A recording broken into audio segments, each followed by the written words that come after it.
Okay, pwede po bang batiin natin yung katabi po natin ng good afternoon? I know this is not the usual na attendance po natin every Sunday, no?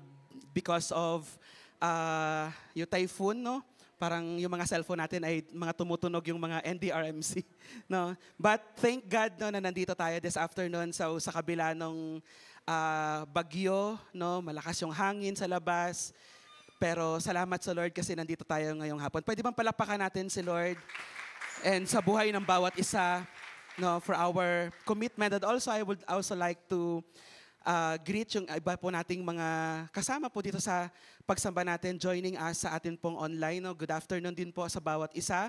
And this afternoon, tayo po ay magpapasimula. And also before tayo mag-end ng atin pong yung year na ito ng 2026, no? Alam niyo po ba yung theme natin sa buong taon? It's about legacy. No? So magandang tapusin natin itong taon na to na yung bawat isa po sa atin ay makapag-build talaga, no, ng magandang legacy, no, sa atin pong buhay na hindi lang hanggang sa generation po natin but also sa mga susunod po na henerasyon sa after po ng bawat isa po sa atin. Okay? Pwede ba natin sabay-sabay na sabihin legacy? Para may mas ilalakas pa yan. Legacy. Okay, so sa Tagalog, pamana. No? Pag-uusapan natin yung ano ba yung legacy na maiiwan natin, no? Although mga young people, mga bata pa naman kayo, pero napakagandang opportunity ito sa bawat isa sa inyo, no, in your age right now, to start and to build, no, your legacy. No? At this point, naiisip nyo na ba na kapag namatay kayo, ano kaya yung legacy na maiiwan ko sa daigdig na ito? Or let's say, if this is my last day, or parang bawa, yung reality naman, tayo ay hihiga sa kabaong, tama? And then may burol, tapos may magsasalita sa harapan, tapos kung alalahanin tayo ng mga tao na magsasalita about po sa atin, ano kaya yung sasabihin nila tungkol sa atin? Di ba, naiisip nyo ba yung ganon? No, yung iba siguro pag at this point, pag tinanong, naku, wag na lang siyang magsalita kasi baka sabihin niya lahat ng mga kalokohan ko. No, wag na lang siya. No, or iba naman, no, siya yung magsasalita kasi baring yung sasabihin niya yung mga magagandang bagay na ginawa natin, no, yung impact ng buhay natin sa kanila. But this afternoon, ang pag-uusapan po natin is about the eternal legacy of our Lord Jesus Christ, no? Eternal legacy, yung walang hanggan, no, na pamana ng atin pong Panginoong Yesus sa bawat isa po sa atin. But before po tayo mag-proceed po sa ating outline, gusto ko pong magkaroon tayo ng konting icebreaker lang, no? Magpa-flash ako ng mga mukha ng mga taong nagkaroon ng impact, no, nagkaroon ng legacy, no, sa atin, maaring sa science, sa arts, no, yung mga student, alam ko kilala niyo tong mga ano na to, no, mga tao na to. Magbibigay ako ng prize sa unang taas. So example, sige, i-flash natin yung unang image ng merong magkaroon ng legacy sa sige, hintayin natin. Okay, next slide. Okay, kita ba? Pagka ayan, sige. Eto. Pero sample lang muna to ha. No, icebreaker muna tayo. Sige, next slide. Yung image. Ayan. No, so sino nakakakilala sa na to? Sa mukha. John Ma, hindi ikaw pwede kasi science teacher ka. No, kailangan kilala mo to. No, pero meron pa bang ibang nakakilala dito? No, siya yung trivia natin. Siya yung naka-discover ng penicillin. No, in 1928, no, na-revolutionize niya yung medicine. No, starts with letter A yung kanyang pangalan. So meron nang nakakakilala? No, so pwedeng taas yung kamay. No, may prize to. Sino? Okay, ayun, meron sa likod. Ano sagot? Sino? Sino? Okay, so the answer is si Alexander Fleming. So, isa siyang Scottish, no, bacteriologist. So next slide. So ito yung sa kanya, no. Ang gusto kong makita natin diyan yung highlight, his work demonstrated the importance of scientific research and paved the way for future breakthroughs in medical science. And sabi yan, his legacy lives on every antibiotic prescribed today. No, siya yung sa kanya nagsimula yun. Okay? So next na na image. Ayan, babae ito. No. So, isa naman siyang physicist and chemist. No? John Ma, hindi ka ulit pwede sumali dito. No? So, babae, ang kanyang pangalan nagsisimula sa letter M. Meron dito? Sino? Mary? Hindi si Mary. Sino? Sila uli, isa sa likod. Wala? Si? Okay, malapit na. Malapit ka na doon. Sino? Sige, Jelly. Si? Ano apelido? Okay. So, malapit ka doon, pero ang pangalan niya is Marie Curie. Okay, so yun yung ano niya. So, siya naman, next slide, no? Pioneer siya ng physics and chemist, no? So, ang isang ano ko rin dito i-highlight, no? Her dedication and determination in a male-dominated field opened doors for future generations of female scientists. No, kauna-unahang babae na nanalo ng Nobel Prize. No? Itong si Marie Curie. And sabi yan, Curie's work remains influential and she stands as a symbol of scientific excellence and perseverance. Okay, next. Okay, marami-rami to. Ayan, mukhang familiar to. Na, ayan, sino? Casey? Mahatma Gandhi. Isa siyang Indian. No?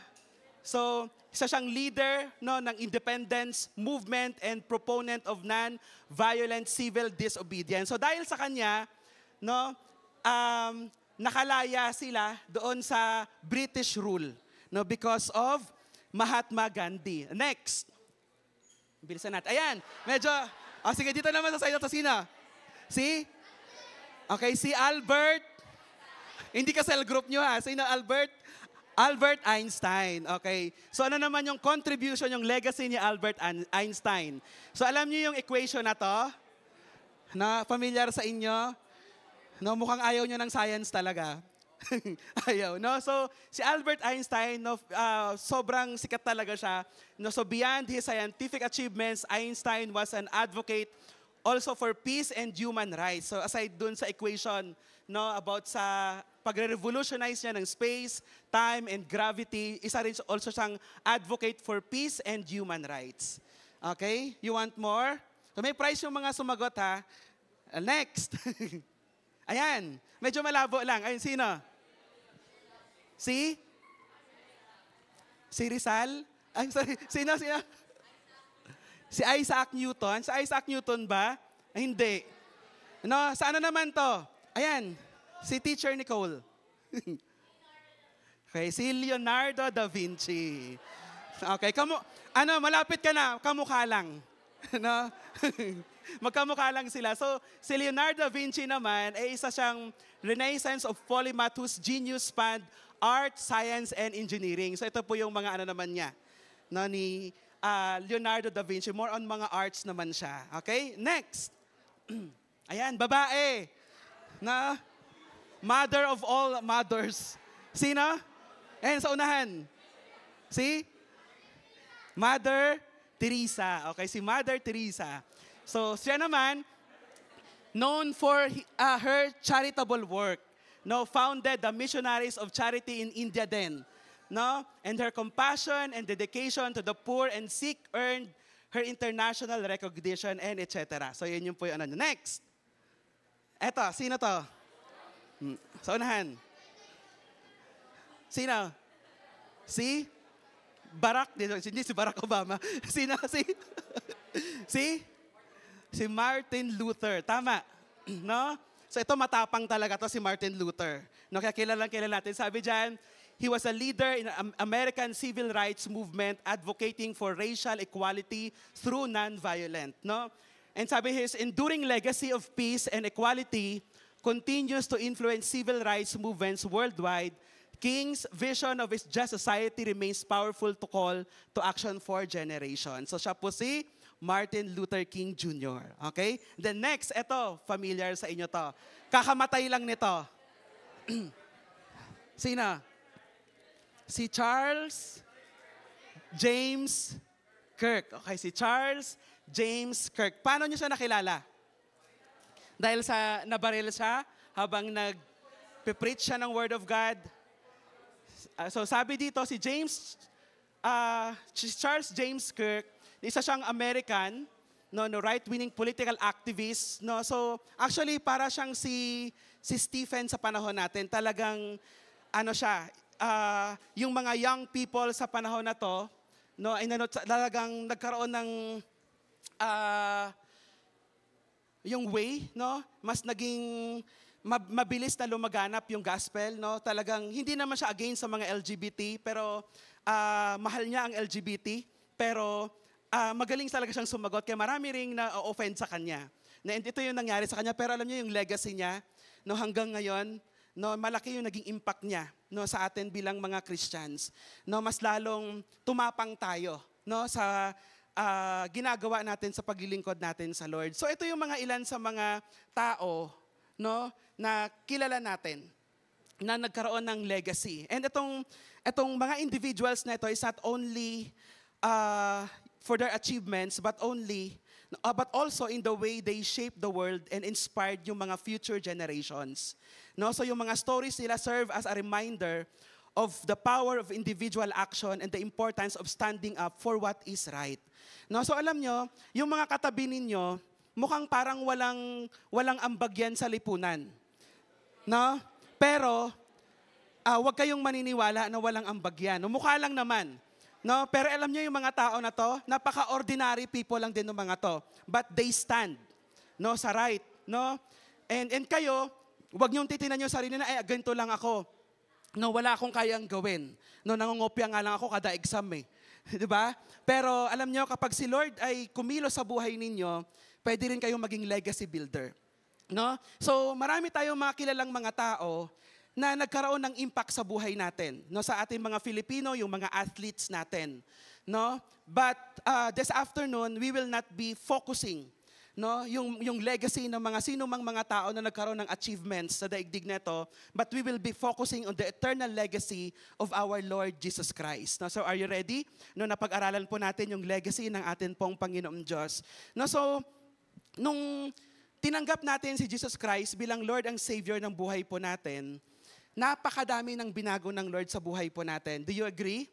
No, marami nang binago si Lord sa buhay natin. Not just itong present na to, but He also, yung buhay na from hopeless ka, nagkaroon ka ng hope, no, dahil sa Panginoong Diyos, yung heaviness, yung sadness, no, nagkaroon ng light yung buhay mo, gumaan, no, and nagkaroon ng joy from anxiety, no, nagkaroon ka ng kapayapaan. No, so kasama sa binago ng Panginoong Diyos sa atin, yung from temporal to eternal, no, yung walang hanggan, no, na pagbabago na ginawa ng Panginoong Diyos sa bawat isa po sa atin. Now, having this in our mind, simula nung nakilala natin si Jesus Christ, yung lahat ng mga gagawin po natin ngayon has an impact for the eternity and also for the next generation after us. No, so what is legacy? No? Balikan natin ano ibig sabihin ng legacy. Legacy is something that is passed down from generations, inheritance, cultural traditions, achievement, contributions to society, or impact left by someone. No, so ang legacy daw, nagre-refer siya doon sa sa pamana, no, isang bagay na naipapasa natin sa susunod na henerasyon. No, so mga tradition, mga nakamit, mga achievements, no, ambag sa lipunan or effect na iniwan ng isang tao, no, nung bago siya namatay. No, and also it can also refer to the impact or influence a person leaves behind for future generations to remember or build upon. No, so maaring tinutukoy din dito yung mga effect, no, or impact na iniwan ng isang tao para sa mga susunod na henerasyon na na tinransfer sa atin, no, na pagyayamanin din natin. Okay, sa atin pong panahon. No, so lahat ng tao meron po tayong legacy. No, everyone has a legacy. No, pwedeng ang legacy mo ay bad, pwedeng ang legacy mo ay good, pwedeng ang legacy mo is eternally good, and yung galing sa atin pong Panginoon Diyos. So isa-isahin po natin itong tatlong legacy po na ito. First is yung bad legacy. No, pag sinabing bad legacy, some people pass on generational curses. Yun yung mga bad legacy na namana natin, no, sa mga magulang natin, Sino dito yung mga nakapamana pa ng mga anting-anting ng mga lalo ng mga taga-Caviteño, may mga anting-anting ng mga Caviteño eh. 'Di ba nung buhay pa si Fernando Po Jr., 'di ba? Parang doon na sa akin ang Tondo, sa inyo ang Cavite. No, so marami ding mga Caviteño na naniniwala sila sa mga anting-anting, no, may mga pendant na nagsisimbolo ng parang protection daw ng Lord. No, so pwedeng 'yun ang ipapamana po sa atin. Fears, no, brokenness, and problems, no, to the next generations after them. No, so pwedeng ang maging legacy po natin is bad. No, if you are a bad boy or a bad girl right now, anong legacy yung maipapasa mo sa sunod na generation? 'Di ba? So yung iba dito, yung sabi din kanina sa preaching kanina umaga, maaari yung legacy na nakuha natin sa ating mga magulang ay ang utang, no? Na kabata-bata mo pa lang, wala ka pang trabaho, pero may utang ka na, may babayaran ka na, may obligasyon ka na. No? So ito yung mga bad legacy. No? Pangalawa, yung good legacy. No? Some people build their lives so much that they pass on wealth. No? Kaya talagang yung ibang tao sobrang nagtatrabaho talaga. No? Para pag namatay sila, meron silang maipapamana doon sa kanilang maiiwan. No? Mga wider opportunities. No, they secure yung kanila pong family and a better and easier way for good future for the next generation. Now actually, ditong sa good legacy, pwede dito pumapasok din dito yung mga example yung mga yung iba galing sa sa corruption eh. 'Di ba kaya nauso yung mga nepo babies, 'di ba? Yung they enjoy yung buhay na binigay sa kanila ng kanilang parents na yung iba sasabi nilang na hindi naman nila pinaghirapan talaga. No, so it's up to us. No, kung tatanungin ko kayo, what kind of legacy you want to leave? No, dito sa pag nawala na kayo, good or bad? No, so nasa sa atin po 'yon. Pero ito yung maganda, yung pangatlo. Eternally godly legacy. No, yung walang hanggang maka-Diyos na pamana. And tayo as a Christian, have the greatest privilege to bring not just a good legacy to the next generation. No, because we are capable of this. So ang inaasahan at iniintay ng Panginoong Hesus sa atin ay ang ipamana yung greatest legacy of all. Na alam niyo po ba yung greatest legacy of all? Sino yon? Si Jesus Christ. No? At yung kanyang buhay. No, this is the greatest legacy of all. Sa Bible, marami tayong mga alagad ng Diyos o mga tao, mga characters sa Bible na makikilala. But they are no match of the legacy na iniwan ng atin pong Panginoong Hesus sa bawat isa po sa atin. And tayo, as sons and daughters, nagpipray din tayo, nagde-desire din tayo, Lord, I want this eternally godly legacy. No? Dito sa church na pinagpipray natin yung bawat isa na magkaroon tayo ng napakagandang legacy. No, sa mga susunod na generation sa atin. No, so ano yung legacy yon? Through yung binagong buhay ng Panginoong Hesus. No, through our faith, yung faith natin, legacy din natin 'yan. Yung disciplined life, no, this is also our legacy. Yung love natin sa atin pong Panginoong Diyos, this is also part of our legacy. No, and yung love for people, to the next generations, ito po yung legacy ng atin pong Panginoong Hesus. No, so tina-challenge ko yung bawat isang sons and daughters na nandito na ipag-pray natin, Lord, gusto kong magamit mo yung buhay ko for the next generation. But I have to do something sa time ko para ma-build ko yung legacy na yon. Okay? So hindi siya yung overnight na nagkakaroon ka kaagad ng legacy.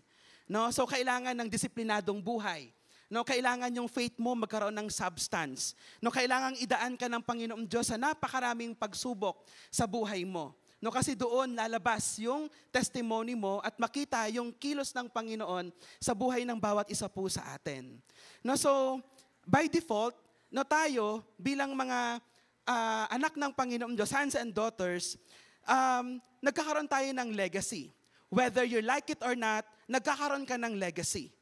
No? So, if you are a leader na maraming taong naka-follow sa'yo, you have to make sure, no, yung legacy ko ba is legacy of Jesus Christ? No, o yung legacy ko is yung ako lang yung nakikita ng mga tao. No, hindi si Jesus Christ. No, so it is our choice. No, if good or bad, or dun tayo sa mas level up na na legacy, eternal na legacy ng atin pong Panginoong Diyos. No, so if we live a little life, yung impact po natin, maliit lang din siya. No? So, gusto nyo bang lumawak yung legacy ninyo? No? So kasi choice natin yun eh.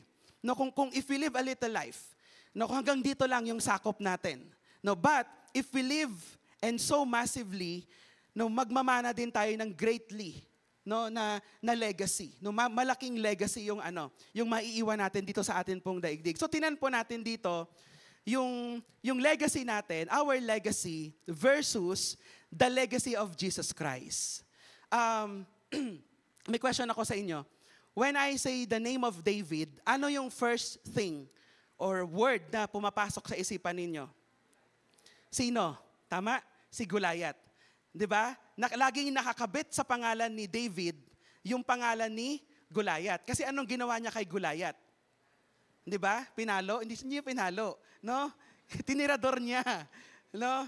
So kaya siya nabulag, kaya tinarget niya yung pinakaulo mismo, kaya siya natumba, kaya siya natalo. No? So maraming mga character sa Bible, no? Yung pag sinabi mo yung pangalan, merong nakakabit na kasunod na pagkakakilala sa kanya. No, ikaw, pag sinabi yung pangalan mo, ano yung kasunod na masasabi ng ibang tao sa'yo? No? Halimbawa, Kuya Glenn, ay kilala ko yan, madaya yan. Si Kuya Glenn, Kuya Gento yan. Pwedeng good, pwedeng bad. Di ba? So, it's up to us. No? Kung ano yung pinapamuhay natin, kung ano yung pinapakita natin sa ibang tao, yun yung legacy natin. Okay, na naiiwan. So, si David, dun sa Book of Acts chapter 13, verse 36, no, sabi dito, now, when David had served God's purpose in his own generation, he fell asleep, no, he was buried with his ancestors and his body decayed.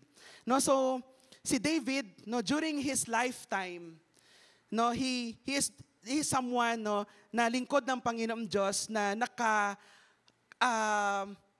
touch ng very heart ng Panginoon. Kaya nga si David sinasabing, he is a man after God's own heart. No, kasi na-touch niya yung puso ng Panginoong Diyos na bago siya namatay. No, sabi dito, David served yung purpose ng Panginoon sa kanya in his generation. No, kay David yon. Nung panahon niya, nung nabubuhay siya, na-serve niya yung purpose ng Lord sa kanyang buhay. Pero ngayon, sa atin, sa generation mo, bago ka namatay, masasabi mo, Lord, pwede na ako mamatay anytime. Pero masasabi ko, Lord, na na-serve ko na yung purpose ko sa aking buhay. No? So, as David touched the heart of God, nag-iwan siya ng legacy, no?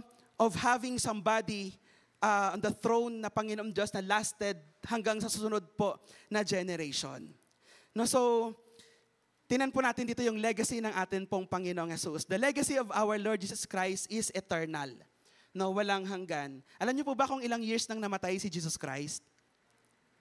No, alam niyo ba kung ilang years na siyang namatay? No, 1,000 years ago. No, namatay siya, pero yung kanyang legacy, yung kanyang pangalan, hanggang 2026, kilala pa rin siya. No? Mostly sa atin, when we say the name of Jesus Christ, ano masasabi natin? Ay, siya yung namatay sa krus. No? So tama din naman yun. Diba? Yun yung kasi yung purpose ng kanyang pagkamatay sa krus. No? Pinili niyang mamatay para sa ating mga kasalanan. No? So tinan po natin yung eternal legacy ng ating Lord Jesus Christ. Number 1, His legacy is eternal because He is alive. No? So, unlike us, who will die, no? Jesus Christ did not die. No? So, He was raised to life and is still alive. No? In Mark chapter 16, verse 19,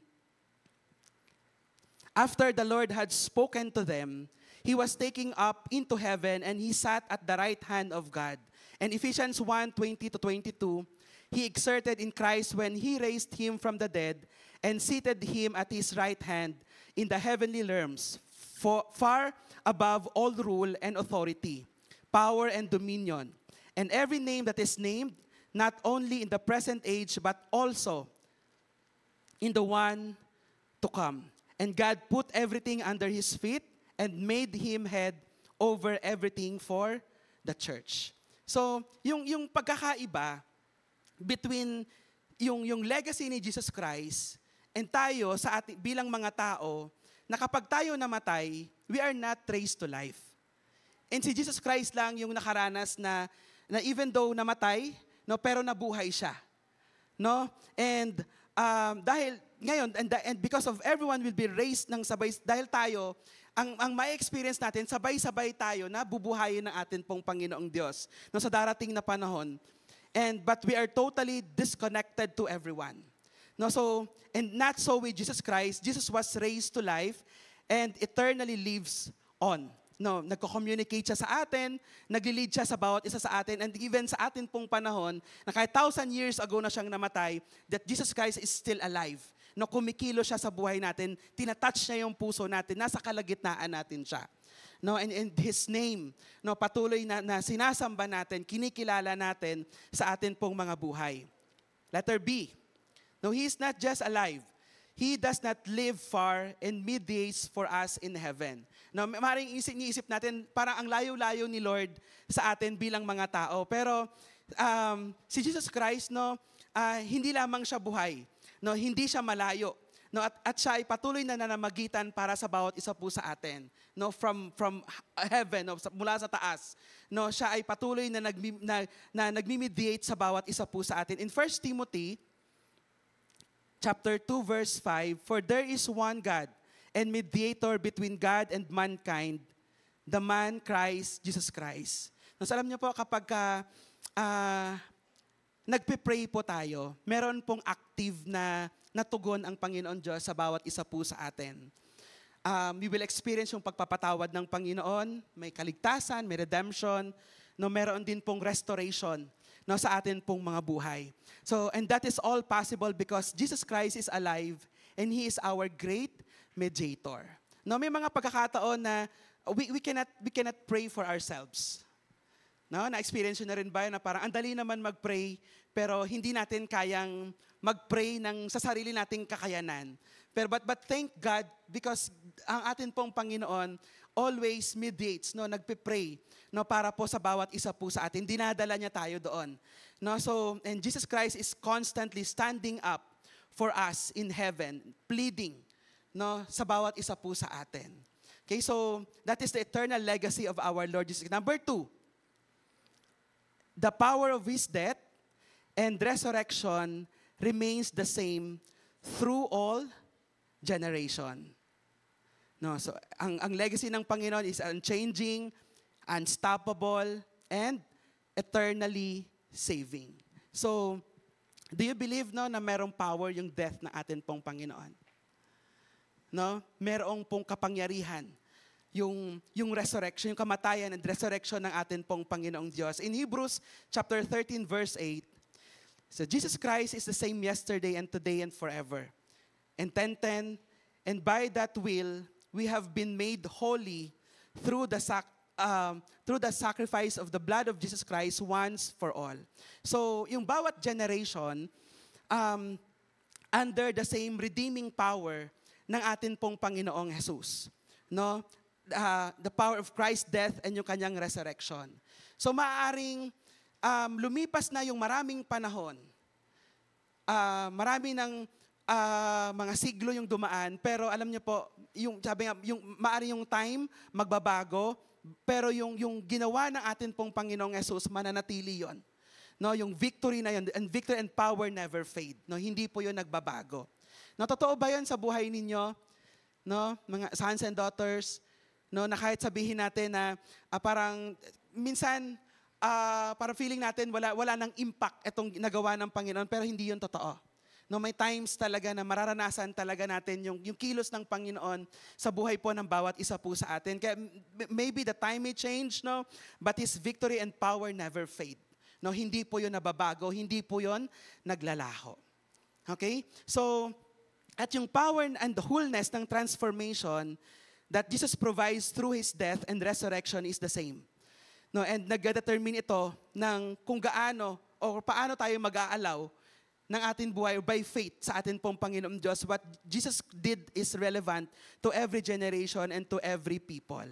Na alam nyo dati, nung mga bata-bata pa ako, way back mga 16 or 17 years ako, hindi ko nakikita na relevant sa panahon ko noon kung ano yung ginagawa ng mga tao sa loob ng simbahan. Kasi feeling ko dati, mga pili lang ng mga tao yung mga nandoon, yung mga talagang sobrang selected lang ng mga tao yung pwedeng maglingkod kay Lord. No, so hindi ko nakikita parang may relevance yung ginagawa ng mga Christians noon sa buhay ko. No, kaya nung high school ako, never akong nasyera ng gospel. Alam niyo kung bakit? Kasi tinatanggihan ko yung mga classmate ko na nag-i-invite sa akin sa kanilang mga church. No, kasi hindi ko nakikita yung sarili ko na ano gagawin ko diyan? Anong mapapala ko diyan? No, ganun yung mindset ko noon. Nung hindi pa ako nakakilala kay Lord. No, maybe siguro ganun din kayo dati. No, na mahirap tayong invite sa church, na mahirap tayong dalhin ng mga kaibigan natin, no, para dalhin sa church. Pero nung nakakilala tayo sa Lord, no, naiintindihan natin, ganoon pala ibig sabihin nung mga ginagawa nila. Kasi tayo mismo, ginagawa na rin natin yung mga bagay na ginagawa din nila na dati parang sa atin, hindi natin magets, no, hindi natin maintindihan. And salamat sa Lord kasi inopen niya yung mind, yung heart ng bawat isa po sa atin that ngayon, no, madali nating naiintindihan, o na nagigets, no, yung ano yung tinuturo ng Panginoon sa bawat isa po sa atin. Number 3, no, the kingdom He started has no end. No, walang katapusan. No, sabihin niyo sa katabi niyo, walang katapusan. No, so yung sinimula ng Panginoong Diyos na kingdom ay wala itong pagtatapos. No, hindi gustong tapusin ng Panginoong Diyos kasi sa totoo lang, napakadami pang mga tao yung hindi pa niya naililigtas. No, kaya hindi ito tatapusin kaagad ng Panginoong Diyos. No, so sa Revelation chapter 11, verse 15, nasabasahin ko po sa NIV, the kingdom of the world has become the kingdom of our Lord and of His Messiah, and He will reign forever and ever. No, so minsan we may look like sa atin, katulad ng sinabi ko kanina, yung mga ginagawa natin, it may look like a religion. No, yung ginagawa po natin to all the outsiders. Na naka-experience kayo ng ganon, na parang you are too religious, ayoko sumama sa'yo. No, sobrang banal ka, parang hindi kita kayang sabayan sa gusto mong mangyari, no, sa buhay mo. No, sometimes, no, yung ganong klaseng tingin ng ibang tao sa atin, that we are too religious, na sila mismo nagke-create ng distance, no, sa bawat isa po sa atin. But as we build our eternal legacy, no, ma-experience po talaga natin that there are a lot of people, no, around us na tatanggihan tayo, no, na lalayo sa atin, no, na hindi tayo kakausapin, na hindi na tayo papansinin. Why? Because if you are building something in your life, no, hindi ka po pwedeng i-allow mo yung ibang tao na pipigilan ka. No? So if you are building something sa buhay mo, kailangan sigurado ka, no, na kahit marami kang maririnig na mga salita ng mga tao sa paligid mo, no, marami kang mga hindi magagandang words na maririnig or kung anong kinikilos laban sa'yo, but as long as you are yung mind mo that you want to build your legacy for Jesus Christ, no, ituloy mo lang yan. No, ipagpatuloy mo lang yung legacy na sinisimulan mo ngayon. No, maaring minsan, 'di ba, for young people, sometimes uuwi ka ng bahay, no, mag-share ka pero walang gustong makinig sa iyo na magulang mo. Mag-share ka sa mga kapatid mo, walang interesado sa lahat ng sinasabi mo. Papasok ka kinabukasan, Monday, mag-share ka, no, on fire ka, yung gusto mong mag-share kung ano yung natutunan mo dito, mga classmate mo, ang tingin sa iyo weird, no? Parang you're crazy, no? Parang hindi yung sinasabi mo ay hindi nila magigets. No? But building a legacy of Jesus Christ, no, alam niyo si Jesus Christ, nung nabubuhay din siya, naka-experience din siya ng mga pagtataboy. That even His disciples followed Him. No, naka-experience din ng mga persecution. No, yung mga taong gustong mag-follow kay Jesus Christ. So, sons and daughters, do you really want to follow Jesus Christ? No, sino ito yung gustong talagang sumunod sa Panginoon? No, hindi yung dahil sa pinagtaas lang kayo. But yun nga, we have to start, no, to build our legacy. No? At yung legacy na yon, it doesn't happen overnight. No, it happens every day. No, every struggle, every circumstances, every time na meron mga challenges sa buhay po natin, doon nagsisimulang mag-build yung legacy, yung muscle ng legacy sa buhay ng bawat isa po sa atin. And doon po nag-grow, no, yung atin pong pananampalataya sa atin pong Panginoong Diyos.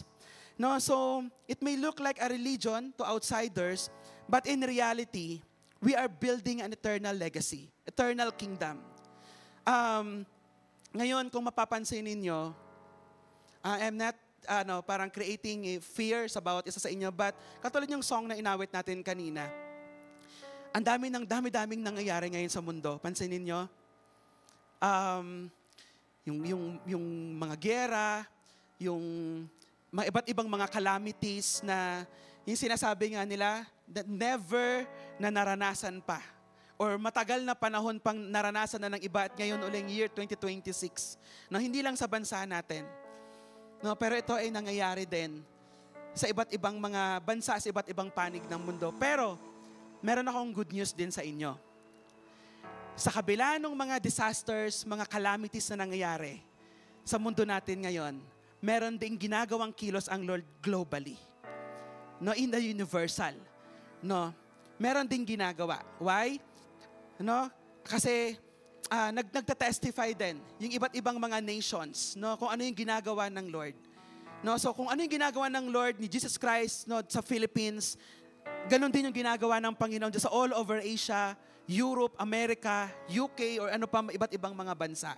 Kaya lang sa atin, no, we have a responsibility.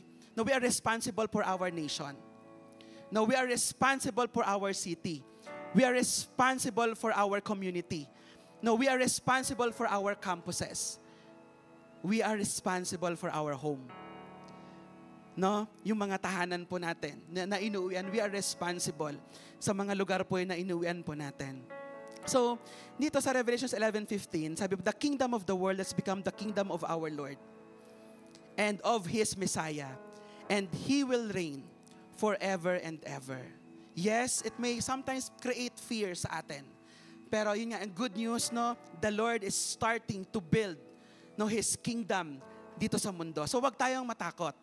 No, all we have to do, no, is to stand firm sa atin pong pananampalataya. Wala kang kailangang patunayan. Kasi alam nyo minsan, masyado tayong worry sa ano ba yung sasabihin ng ibang tao sa akin. Di ba minsan ganun tayo? No, what will people say about me? Kapag ginawa ko to, may masasabi sila sa akin. Kapag hindi ko ginawa ito, meron din silang masasabi sa akin. Tama? Di ba? Gawin mo o hindi, ang mga tao sa paligid natin, meron pa rin sasabihin sa atin. Pero, ano ba yung pinapagawa ng Lord sa'yo? No, balik ka doon sa kung ano yung pinapagawa ng Lord sa'yo. No, kasi kapag napigilan tayo sa pinapagawa ng Lord sa atin because of yung kino-consider natin yung sinasabi ng ibang tao, we cannot build our legacy. No? So, itong nation natin, itong generation na to, ino-open ni Lord yung heart, yung eyes ninyo to have a heart for our nation.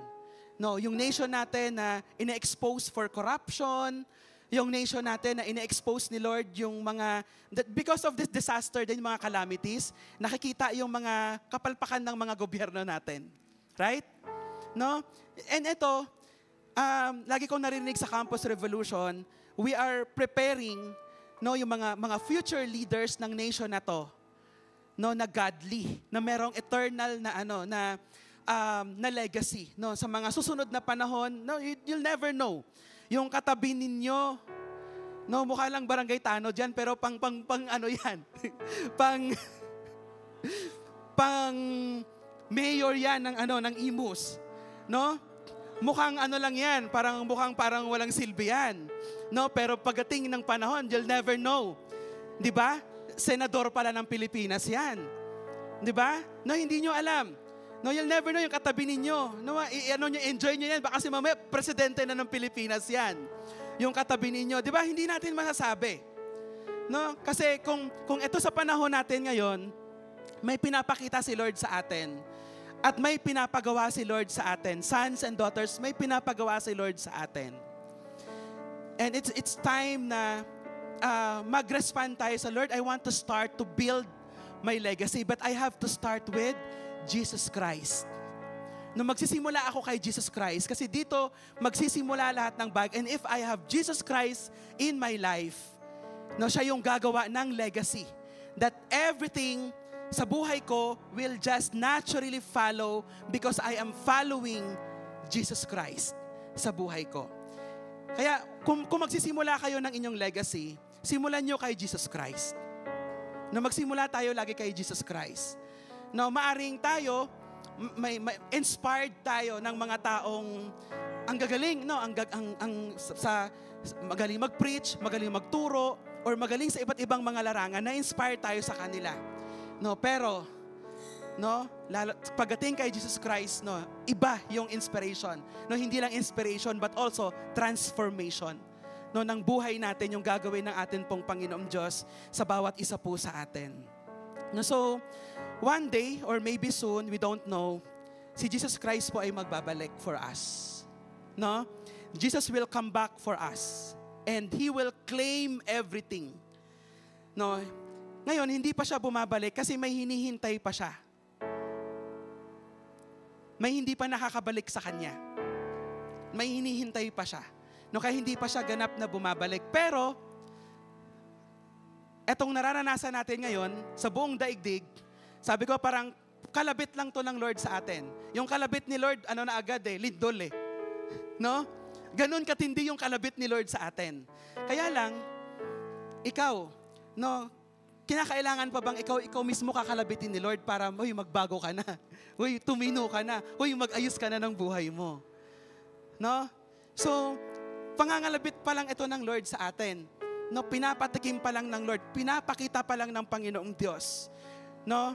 Though itong daigdig na to ay para bang nakakatakot na, but God is always still in control. No? Hawak ng Panginoong Diyos yung buong daigdig na to. Ngayon, pero one day, no, we will not only suffer with Him or to have experienced a lot of sacrifices for our obedience as we do right now. No, so we will reign with Him. No, hindi sayang yung lahat ng pagsasantabi ng ating mga feelings. Lahat ng mga, kasi di ba minsan, lalo na pagka iba dito, meron kang inaalaga ang pangalan sa school. Nung kailangan, ang tingin ng ibang tao sa akin, siyempre ako pa, siga ako Di ba, bossing ako pagdating sa room. Pagpasok ko, ganon lang ako. Kailangan kilalanin nila akong ganon. Di ba? So minsan, meron tayong name na iniingatan. Pero pangalan natin yon. No, pero handa ba kayo na bitawan yung pangalan ninyo and kuhain nyo yung nameplate? No, hindi lang kuhain ng nameplate ni Jesus Christ, kundi ilagay nyo mismo siya sa puso ninyo. No? Para siya yung makita sa buhay ng bawat isa po sa atin. So, actually, wala tayong kailangang patunayan sa daigdig na to. Wala kang kailangang pangalan na kailangang alagaan. Kasi yung pangalan mo mismo, the moment na tinanggap mo si Jesus Christ as Lord and Savior ng buhay mo, yung buong buhay mo na mismo, binabago na ng Panginoon. At hayaan mo yung ibang taong nakakilala sa'yo noon. No? And si Lord yung magbabago ng tingin nila sa'yo. No? Yung dati na tingin nila ganito ka, ngayon babaguhin na ng Panginoon yon. Yung bawat isa po sa atin. So everything, no, lahat yan, noted sa Lord lahat yan. Lagi ka bang umiiyak kasi lagi kang nabubuli kasi may dala kang Bible, nag-devotion ka habang nagbi-break time sa school? Di ba? Naka-experience ba kayo ng ganon? Di ba? Break time mo, kuha ka ng gift card, nag-share ka, nag-oma one verse ka sa mga classmate mo, umiikot ka. Di ba? Minsan, akala natin parang nakakahiya yung ginagawa natin, pero everything na ginagawa natin, noted lahat yan sa langit. And we will receive our reward from heaven. So palakpakan po natin yung bawat isa na nagpapagamit ng kanyang buhay para po sa atin pong Panginoong Diyos. So in our conclusion, yung legacy ng atin pong Panginoong Jesus is global. No? And through every generation. I am so blessed that etong generation na to ako nabubuhay. I am so blessed.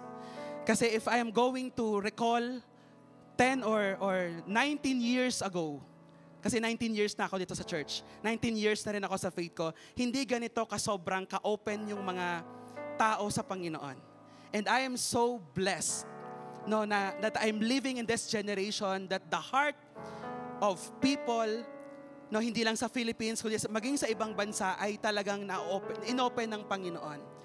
And ang saya na makita yung bawat isa sa inyo na kayo yung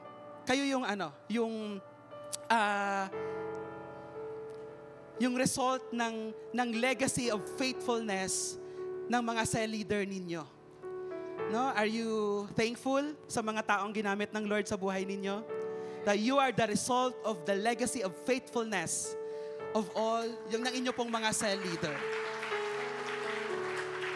And from a small group or disciples to billions of believers, the legacy of Jesus Christ has become a global movement of faith, hope, and compassion. And wala pong empire or age could silence His name, because His legacy is eternal truth and living love. No? So, ang ganda-ganda nitong legacy na iniwan ni Jesus Christ sa atin. No? So, sa atin pong ministry time, I want you to read this, itong part po na ito. No, naghahanap si Jesus Christ ng mga taong willing to partner with Him. Naghahanap siya. Yung buhay, His life for their lives, who are willing to renounce or tanggihan yung kanya pong sarili para sa Panginoong Diyos. Yung mga own selfish interest natin and their present and yung future. So, hindi po tayo kawawa o magiging behind ang kahit sino man na ibibigay yung kanyang buhay sa pagbibuild ng eternal legacy ni Jesus Christ. No? So, hindi ka kawawa. Ang mundo, napaka-temporary lang talaga. Minsan, sa mga kabataan, naging bata din ako. Dati, ang hinahabol-habol kasi natin, yung mga events, yung mga happiness sa mundo. Diba, pag young people, wala ako sa story niya, wala ako sa ID ng group ko, wala ako sa, mga ganon. Diba?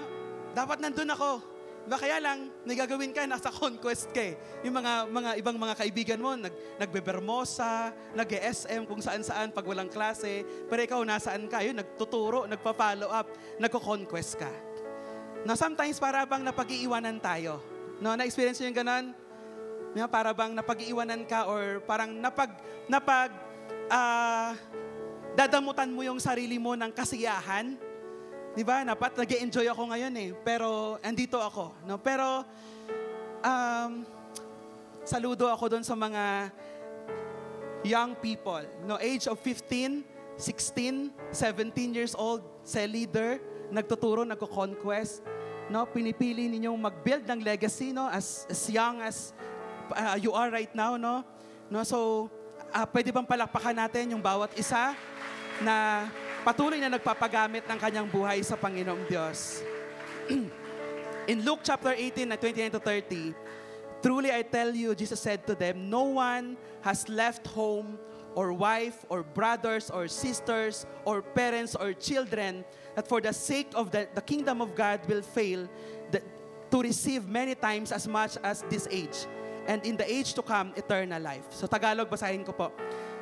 Tandaan ninyo, kapag iniwan ni naman ang kanyang tahanan, asawa, kapatid, magulang, anak, alang-alang sa kaharian ng Diyos, tatanggap siya ng higit pa sa panahong ito. At sa panahong darating, tatanggap siya ng buhay na walang hanggan. No? So ito po yung napakagandang pangako ng Panginoong Diyos sa bawat isa po sa atin. And we give our lives to become disciples of Jesus Christ, walking with Him, communing with Him, and building His legacy. We will more and more like Jesus Christ. So ngayon, papipiliin ko kayo. Mamimili ka ngayon. You die with legacy or you die with disappointment. Mamili ka ngayon. Di ba? Kasi bata pa kayo. No, kaya napakaganda na itong Kasi pag tinanong niyo yung mga tatanda, alam niyo sasabihin nila, sana nung bata pa ako, tinodo ko na kay Lord. Ay ngayon, kayo nandito. Habang bata pa kayo, itodo nyo na yung buhay nyo kay Lord. Kasi mamimili ka lang eh. Magbibuild ka ng legacy or you will die with disappointment because alam mo na may pinapagawa si Lord sa'yo, pero hindi ka sumunod sa Lord. No? So it's up to you. No? You have your choice sa buhay mo kung ano pipiliin mo. No? Kasi ang reality, tama ba na mamamatay tayo? 'Di ba? So wala namang gustong mabuhay ng sobrang tagal, 'di ba? Pero napakagandang mamatay tayo na may maiiwan tayong napakagandang legacy, no, ng atin pong Panginoong Diyos. Etong magtatapos po ako dito. Etong year na to is about legacy. Early January, February, yung church natin ay nag-start na ng series natin about legacy. No, kaya itong buong taon na to, ang buong church, no, not just itong sons and daughters, but tayo as a whole church, tayo ay pine-prepare talaga ng Lord yung maiiwan talaga natin. And naalala ko tong devotion ko nung January 12, at dito sa Matthew chapter 25 verse 21. Sabi po din ng verse, His master replied, "Well done, good and faithful servant. You have been faithful with a few things. I will put you in charge of many things. Come and share your master's happiness." No, so now, I want you to think of what you'd like people to say about you after you die. No, that becomes your legacy. And you should spend the rest of your life living so that it become true. No, para matupad yung gusto mong maging legacy. No, so taking this approach, no, is better than nothing. No, but honestly, nilagay ko dito sa it doesn't matter what other people think about you. In the final or analysis, when you die, the only thing that's going to matter is what God says about you. At yun yung sinasabi doon sa verse. Yun yung importante. Na kapag namatay ka, sabihin ni Lord sa'yo? No, kasi di ba? No, kasi hindi naman sabihin ng Lord sa'yo na na ito yung mga hindi ikaw kundi si Lord mismo, sasabihin ng Lord sa'yo pag namatay ka. No, so I believe that purpose, no, merong purpose si Lord sa atin here on earth. Meron siyang purpose about isa po sa atin. And God has a special, tinatawag ko siyang shape. No, gusto kong iwanan yung acronym na shape sa bawat isa sa inyo. No, una, may binigay si Lord sa atin na spiritual gift. Pangalawa, may binigay si Lord sa atin na heart. Pangatlo, may binigay siya sa ating abilities. Pang-apat, may binigay siya sa ating personality. And then last, meron siyang ginawa sa ating mga experiences sa buhay po natin. And when we stand before Him at the end of time, all that matters what He is going to say about you and how you used your shape. No, kung paano mo ginamit itong shape na to, yung gift mo, yung heart mo, saan mo ginamit, yung abilities mo, yung personality mo, yung experiences mo, kung saan mo siya ginamit. Kaya tayo po tayong lahat, tayo po ay pray sa atin pong Panginoong Diyos. So, etong topic na sinimulan ko ngayon, building legacy, ay first pa lang to. No, patikim pa lang ito ng topic natin about building legacy sa mga susunod na buwan natin. No? So, we will live this year 2026 nang bawat isa po sa atin ay magkakaroon talaga ng magandang legacy, no, eternal legacy. No, so I'd like to ask everyone, sino po dito yung gustong mag-build ng napakagandang legacy sa kanya pong buhay? Can we raise our hands? No, and in both hands po natin, let us commit our lives to God. No, wag natin tingnan na bata ko pa. No, tsaka na ako magbi-build ng legacy kapag pagka-college ka na or kapag nagtatrabaho ka na. No, so maganda na ngayon pa lang, no, high school ka or senior high school ka, no, let us start to build our legacy, no, eternal legacy for Jesus Christ. Let us pray. Yes, Lord God. Lord, sa hapon po na ito, Panginoong Diyos, amin pong dinadalangin, Father God, ang bawat isa po sa amin pong lubusang itinatalaga, Lord God, yung amin pong buhay to build an eternal legacy ng amin pong Panginoong Jesus. Lord, we're praying for everyone here. As we raise our hands, oh God, we don't know what will happen after this, Panginoong Diyos. We don't know, Lord God, yung mga challenges, yung mga obstacles, Lord God, na amin pong kakaharapin, Panginoong Diyos. But Lord, I believe, Lord God, na kayo po, Panginoong Diyos, yung kasama po namin, Panginoon. You will be with us, Lord God, in this journey of building legacy, Lord God. You will never abandon us. You will not let us build our own legacy. Lord God, we will build your legacy.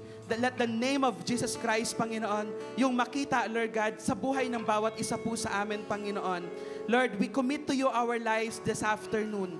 Lord God, whatever it takes, Lord God, whatever challenges yung amin pong kakaharapin, Panginoong Diyos, Lord, help us, strengthen us. Lord God, may you give us your Holy Spirit, Panginoong Diyos, na maging kalakasan po namin, Panginoong Diyos, to overcome everything, Lord God, na amin pong kakaharapin along this journey of building the legacy of Jesus Christ, Panginoong Diyos. Lord, we commit to you our lives, Panginoon. We will do, Lord God, everything that we can, Panginoong Diyos, just to make the name of our Lord Jesus Christ na makita sa amin pong buhay, sa akin pong buhay, Panginoong Diyos, Lord God. And tulungan niyo po, Panginoong Diyos, yung bawat isang nandito, Lord God, na sa amin pong pag-commit po sa inyo, Panginoon. Huwag po kaming, Lord God, yung mag-atras or umurong, Panginoong Diyos, sa amin pong commitment po sa inyo, Father God. Lord, tulungan niyo po kami, Panginoong Diyos, na kung ano man po, Lord, yung mga mountains of struggles, Lord, yung amin pong kakaharapin. Lord, we believe, Lord, na ma-overcome po namin ito lahat ng bagay pong ito, Panginoong Diyos, na amin pong kakaharapin sa amin pong buhay, Father God. Lord, this afternoon, Lord God, as we start our series about building legacy, Panginoon, patuloy po namin, Lord God, na idinadalangin, Panginoong Diyos, all the young people here, or even joining sa amin po, online, Panginoong Diyos, amin pong tinatanggap yung challenge po, Panginoon, to build the legacy of the Lord Jesus Christ sa amin pong mga buhay, Lord God. Lord, we thank you, Panginoong Diyos, and even this afternoon, Lord God, nais po namin patuloy na mag-alay, Panginoon, ng papuri po sa inyo, Lord God. Thank you, Lord, for everything that the Lord Jesus Christ has done, Lord God, sa buhay po ng bawat isa po sa amin. Thank you, Lord God, for the gift of salvation. Thank you, Lord God, for for giving us your precious Son, your only Son, your begotten Son. Salamat po, Panginoong Diyos. And you are the only one who is worthy of all the praises, Lord God. Salamat po, Panginoon, for your forgiveness. Thank you for your love, for your unconditional love, Panginoong Diyos, sa bawat isa po sa amin, Panginoon. Kaya, Lord God, this afternoon, Lord God, we continue, Lord, to worship you, Panginoong Diyos. We continue to adore you, Panginoong Diyos, and exalt, Lord God, your holy, your mighty name. Salamat po, Panginoong Diyos, Lord God. Purihin po kayo, aming Ama. Ito po yung amin pong dalangin sa pangalan ng Panginoong Jesus. Amen. So po, tuloy po natin yung atin pong worship sa atin pong Panginoong Diyos. Let's sing this song.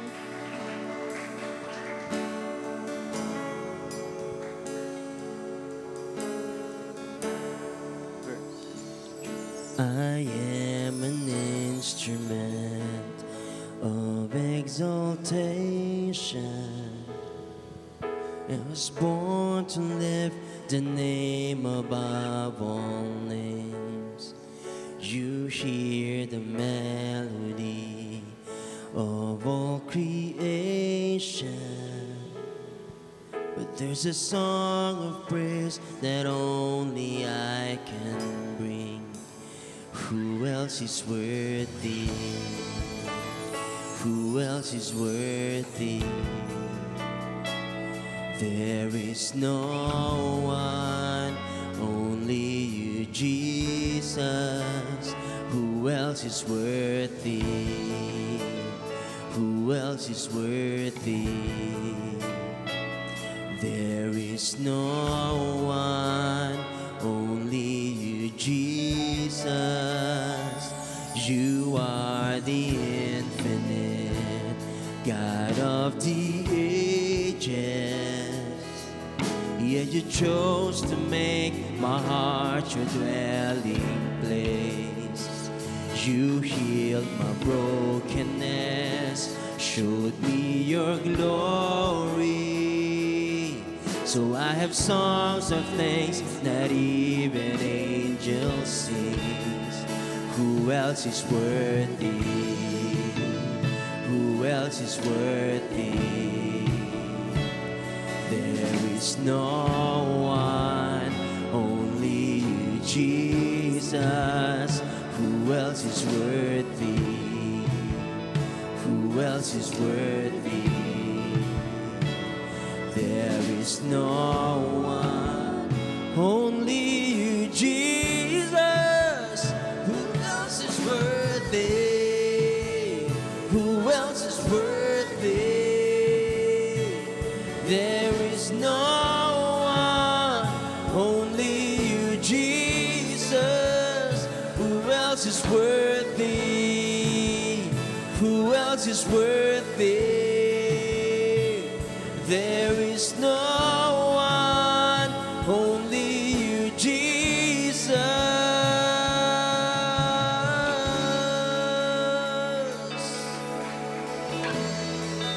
Only you, Lord.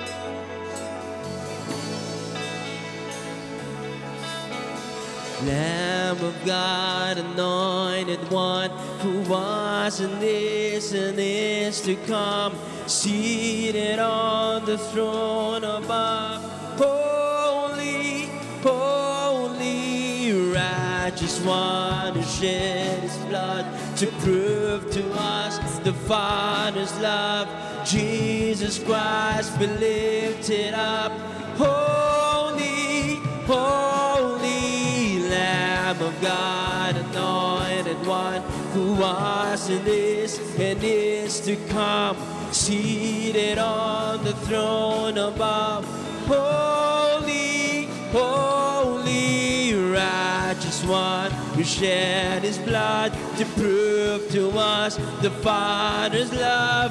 Jesus Christ, be lifted up. Who else is worthy? Who else is worthy? There is no one, only you, Jesus. Who else is worthy? You alone. Oh, there's no one,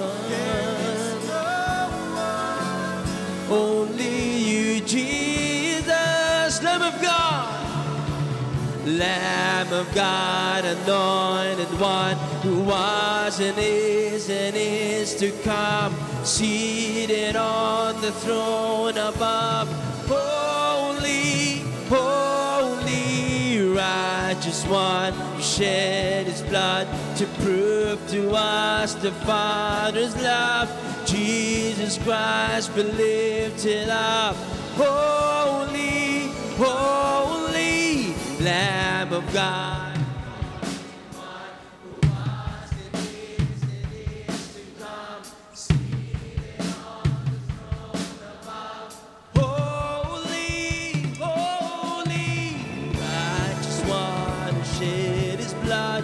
Prove to us the Father's love.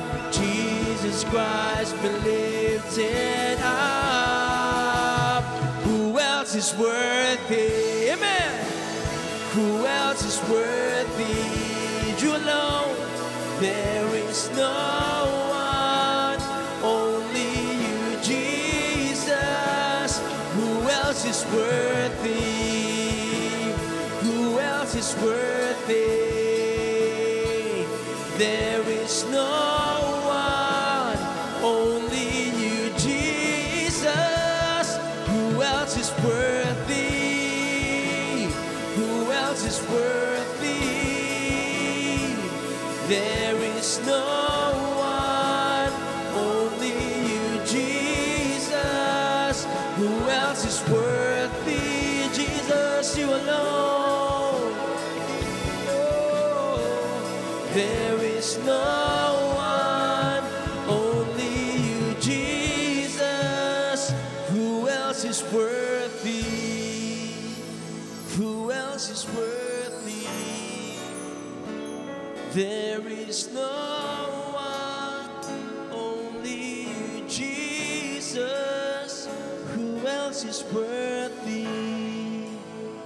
Who else is worthy? There is no one, only you, Jesus. For the last night. Who else is worthy? Who else is worthy? There is no one, only you, Jesus. Who else is worthy? Who else is worthy?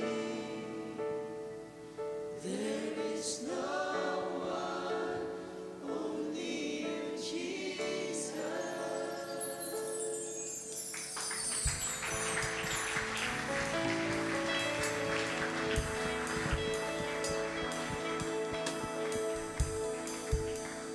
Let's pray. Yes, Lord God. Father, we thank you, Lord God, for this opportunity, Lord God. Thank you for your word na amin pong tinanggap sa hapon po na ito, Panginoong Diyos. Thank you, Lord God, for this worship experience, oh Lord. Salamat po, Panginoon Diyos, sa buhay po ng bawat isa, Lord God, na nandito po sa lugar pong ito, Panginoon Diyos.